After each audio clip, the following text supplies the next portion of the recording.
Hello guys, আজকে কি কি মাছ এনেছি দেখাচ্ছি। এটা হচ্ছে ভালো ট্যাংরা দেশি, পেটে ডিম হয়ে গেছে। একমাত্র ট্যাংরা মাছ আর ইলিশ মাছ, এই দুটো মাছ কিন্তু ডিম থাকলেও ভাল লাগে, তাহলে টেস্ট কমে যায় বলে। তো এই সুন্দর ট্যাংরাগুলোকে এনেছি। একটুখানি ছোট সাইজের ট্যাংরা মাছ কিন্তু বেশি বড় ভালো না, ওটা তখন আট ট্যাংরা হয়ে যায়, মানে টেস্ট কমে যায় অনেক। তো এই সাইজের ট্যাংরা বা এর থেকে আর একটু বড় নেওয়া যেতে পারে। পার্শে মাছ আর রুই মাছ নিয়েছিলাম হাফ, সেই রুই মাছের এইটা মুড়োটা।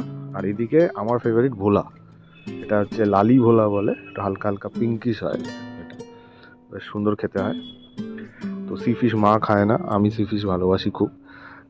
টিউনা, এইটা স্যালমন, এগুলো খাই। ভোলা হচ্ছে খুবই ভালো মাছ, মোটামুটি চিপ, বাজেট ফ্রেন্ডলি।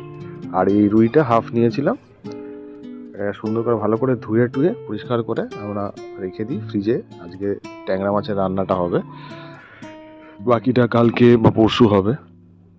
তো এইটা হচ্ছে আমার উইকলি মাছের বাজার। আমরা একটু মাছ বেশি খাই, মাছটা ভাল লাগে খেতে। মাংসটা খাই কম, খাই একটু রাত্রের দিকে বেশি চিকেন বা ওই ধরনের খাবারগুলো খাই, সকালের দিকে মাছ চলে। তো এটা একটু লাইক করবেন, সাবস্ক্রাইব করবেন, শেয়ার করবেন যদি ভালো লাগে, এরকম আরও ভিডিও আনবো।